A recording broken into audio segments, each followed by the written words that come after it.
एक आदमी का शरीर सबकी आंखों के सामने धीरे धीरे गायब होने लगा। पहले उसकी त्वचा अदृश्य हुई, फिर उसके नीचे मौजूद मांसपेशियां साफ दिखाई देने लगी। दर्द से तड़पते हुए वह जोर जोर से चीख रहा था। कुछ ही पलों में उसकी पूरी चमड़ी गायब हो गई।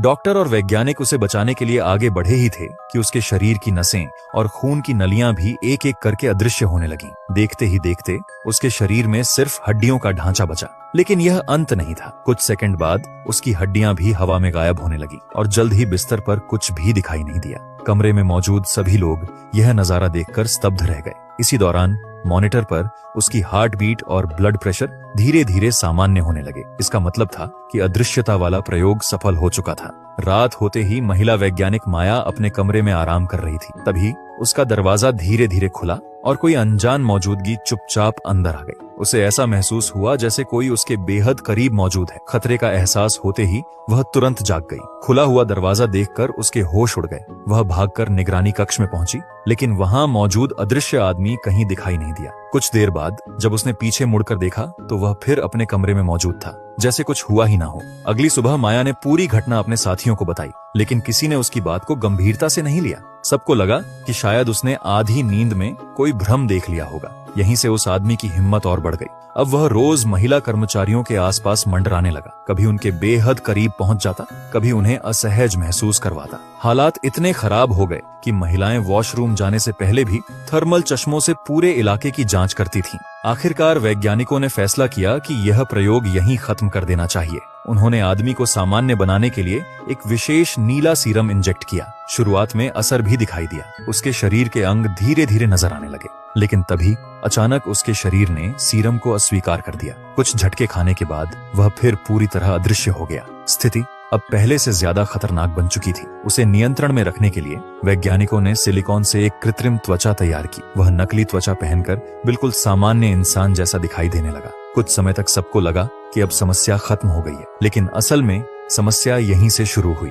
अदृश्यता, कैद जैसी जिंदगी और लगातार होने वाले दुष्प्रभावों ने उसके अंदर गुस्सा भर दिया था। एक दिन मौका मिलते ही वह प्रयोगशाला से निकलकर अपने पुराने घर पहुंच गया। वहां उसकी नजर सामने वाली इमारत में रहने वाली एक अकेली युवती पर पड़ी। उसी पल उसके मन में खतरनाक विचार आने लगे। उसने अपनी नकली त्वचा उतार दी और चुपचाप युवती के दरवाजे तक पहुंच गया। फिर घंटी बजाकर दीवार से हट गया। युवती ने दरवाजे की झिर्री से बाहर देखा, लेकिन वहां कोई नहीं था। जिज्ञासा में उसने दरवाजा खोल दिया। उसे क्या पता था कि अदृश्य आदमी उसी समय उसके घर के अंदर घुस चुका है। कुछ देर बाद जब वह आईने के सामने तैयार हो रही थी, तभी उसे लगा कि आईना हल्का सा हिला है। अगले ही पल उस पर हमला हो गया। कुछ ही मिनटों बाद वह आदमी वापस प्रयोगशाला लौट आया। जब वैज्ञानिकों ने पूछा कि वह कहाँ गया था, तो उसने मुस्कुराकर कहा कि वह बस थोड़ी देर टहलने निकला था।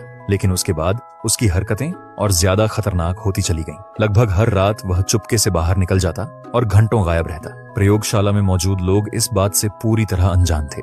एक दिन माया को निगरानी प्रणाली में कुछ गड़बड़ दिखाई दी। जांच करने पर पता चला कि कैमरों की रिकॉर्डिंग के साथ छेड़छाड़ की जा रही थी। उसे तुरंत समझ आ गया कि अदृश्य आदमी हर रात बाहर जाता रहा है और हाल ही में आसपास हुई रहस्यमयी घटनाओं के पीछे भी शायद वही था। अब मामला नियंत्रण से बाहर जा चुका था। वैज्ञानिकों ने तय किया कि उन्हें तुरंत कंपनी के मालिक को सब बताना होगा, लेकिन उन्हें नहीं पता था कि अदृश्य आदमी उनकी पूरी बातचीत सुन रहा है। उनकी योजना जानने के बाद वह सीधे मालिक के घर पहुंच गया। उधर मालिक को अचानक एहसास हुआ कि उसके फोन की लाइन काम नहीं कर रही। जब वह बाहर जाकर जांच करने लगा, तभी अदृश्य आदमी ने उस पर हमला कर दिया। वह उसे धक्का देकर स्विमिंग पूल में गिरा देता है और पानी के अंदर दबाए रखता है। कुछ ही देर में मालिक की मौत हो जाती है। जब यह खबर प्रयोगशाला तक पहुंची तो सभी समझ गए कि इसके पीछे वही आदमी है। माया और उसका साथी मदद बुलाने के लिए बाहर निकलना चाहते थे, लेकिन तब तक बहुत देर हो चुकी थी। अदृश्य आदमी ने सुरक्षा प्रणाली के कोड बदल दिए थे। फोन लाइनें भी काट दी गई थीं।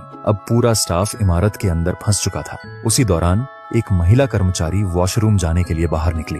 जैसे ही उसने दरवाजा खोला, अदृश्य आदमी अचानक उसके सामने आ गया। कुछ ही क्षणों में उसने उस पर हमला कर दिया। चीख सुनकर बाकी लोग दौड़ते हुए पहुंचे, लेकिन तब तक बहुत देर हो चुकी थी। अब सबको समझ आ गया कि वह उन्हें एक एक करके खत्म करना चाहता है। सभी ने जो भी हाथ लगा उसे हथियार बना लिया, लेकिन अदृश्य दुश्मन के सामने टिक पाना आसान नहीं था। वह तेजी से हमला करता और गायब हो जाता। एक एक करके लोग घायल होने लगे। माया ने खुद को बचाने के लिए पूरे कमरे में टमाटर का रस फैला दिया ताकि अदृश्य आदमी के कदमों का पता चल सके, लेकिन इससे भी ज्यादा फर्क नहीं पड़ा।